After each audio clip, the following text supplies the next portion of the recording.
भारत देवी देवताओं की भूमि है। यहाँ अनेक मंदिर हैं।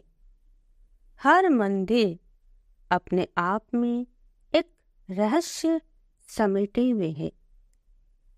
प्राकृतिक संपदा से भरपूर असम राज्य का गुवाहाटी, जिसे कामरूप भी कहा जाता है, इसके नीलांचल पर्वतों पर स्थित है माँ कामाख्या का रहस्यमय शक्तिपीठ।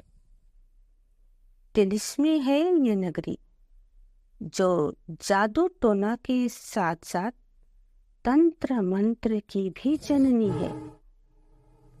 यहाँ नदियों का जल भी अपना रंग बदल लेता है। पर्वतों का रंग नीला है। जमीन पर चारों ओर हरियाली है। यहाँ लोहित नदी का प्रचंड रूप भी ब्रह्मपुत्र में समाहित होकर शांत हो जाता है। नदियों के बीच बहता एकमात्र नद ब्रह्मपुत्र का विस्तार इस धरा पर अबूझ और अनंत दिखाई पड़ता है। स्थानीय लोगों के अनुसार यहाँ की तांत्रिक सिद्धियां बहुत ही प्रभावशाली है, क्योंकि देवी यहाँ जागृत अवस्था में है। शायद इसीलिए देवी की देदीप्यमान अनुभूतियों के साथ श्रद्धालुओं की पीढ़ी दर पीढ़ी गुजर गई। भले ही आस्था के कालखंड अतीत का हिस्सा बन गए, मगर विराट आस्था की नगरी कामरूप कामाख्या तांत्रिक विद्या की सर्वोच्च सत्ता के रूप में आज भी प्रतिष्ठित है। यह जानकर आप हैरान तो जरूर होंगे कि साल के 3 दिन इस मंदिर के कपाट खुद ही बंद हो जाते हैं, क्योंकि इस दौरान प्राकृतिक स्वरूपा शक्ति अपने मासिक धर्म के चक्र से गुजरती है और यह 3 दिन उनके विश्राम का समय होता है। अंबुवाची मेला भी इसी पाठ्यक्रम का एक उत्सव है। इस मंदिर में देवी की कोई विशेष मूर्ति स्थापित नहीं है। मैंने स्वयं देखा है।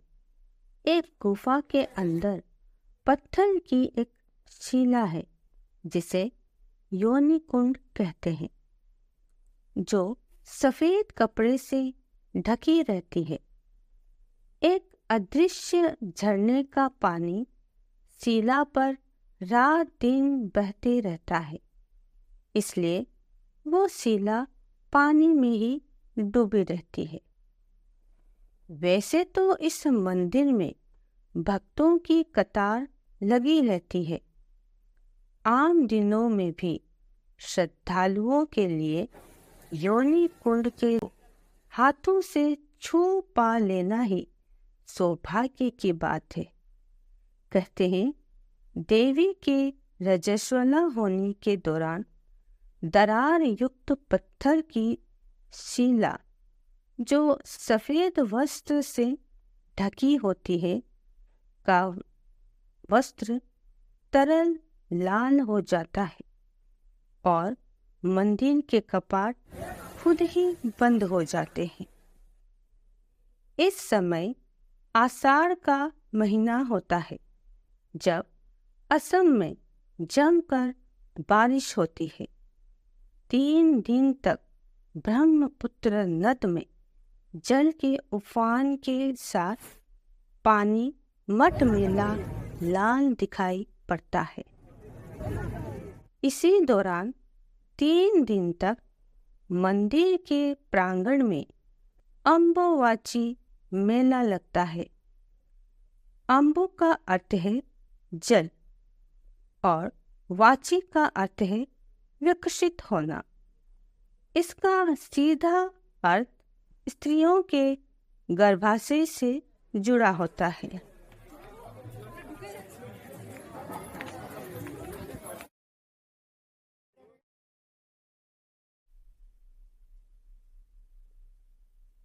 असम के जो मूल स्थानीय लोग हैं उनमें मैंने ये रिवाज देखा है कि जब घर की बेटी पहली बार मासिक धर्म से गुजरती है तब आसपास के लोगों को बुलाकर घर में उत्सव मनाते हैं।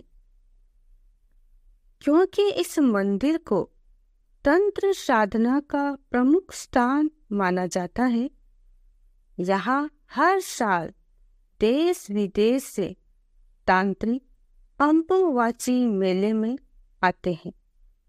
माँ का आशीर्वाद पाकर तंत्र मंत्र में सिद्धियां प्राप्त करते हैं।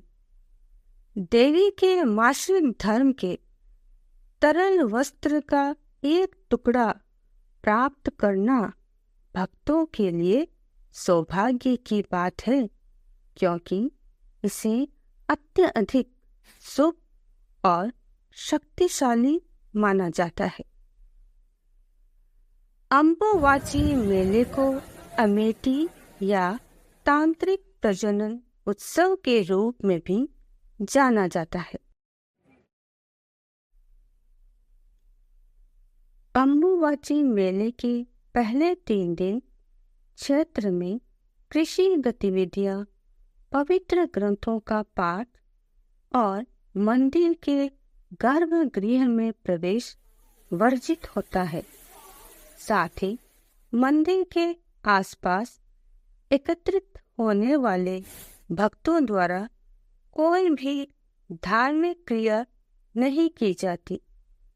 ये पाबंदी बिल्कुल वैसी ही है जो हिंदू रीति रिवाज में मासिक धर्म के दौरान घर की महिलाओं के लिए होती है। अम्बुवाची मेले का नज़ारा कुंभ मेले से काफी मिलता जुलता है, क्योंकि शक्ति परंपरा के भक्त, अघोरी और सन्यासी बड़ी संख्या में यहाँ इकट्ठे होते हैं। तांत्रिक शक्ति पथ का प्रदर्शन कई साधु और साल भर अदृश्य रहते हुए भी इस मेले में आना नहीं भूलते। वजन उठाने, एक गड्ढे में अपना सिर रखने, घंटों तक एक पैर पर सीधे खड़े होने आदि कठोर तप अनुष्ठान करते दिखाई देते हैं। चौथे दिन वस्त्र आदि बदलकर पूजा अर्चना कर मंदिर के कपाट खोले जाते हैं। भक्तों की भीड़ कतार में मां के दर्शनार्थ उमड़ पड़ती है। पुराणों के अनुसार ऐसी मान्यता है कि जब सती अपने मायके गई थी तब पिता दक्ष ने शिवजी के बारे में अपमानजनक शब्द कहे, उनका उपहास किया, जिससे आहत सती ने यज्ञ कुंड में कूदकर अपनी जान दे दी। सती की अग्नि समाधि से शिव ने प्रचंड रूप धारण कर लिया। देवी सती के जले हुए शरीर को लेकर कैलाशपति उन्मत्त की भांति सभी दिशाओं को थराने लगे। प्राणी से लेकर देवता तक त्राहिमाम मांगने लगे। तब भयानक संकट देखकर भगवान विष्णु ने अपने सुदर्शन चक्र से सती के देह को काटकर 51 टुकड़े कर दिए। ये टुकड़े जहाँ भी गिरे वही शक्तिपीठ बने। सती के कमर के नीचे योनि का भाग नीलांचल पर्वतों पर आ गिरा। यही कामाख्या शक्तिपीठ बना। भगवान शंकर संन्यास्त हुए और समाधि में लीन हो गए।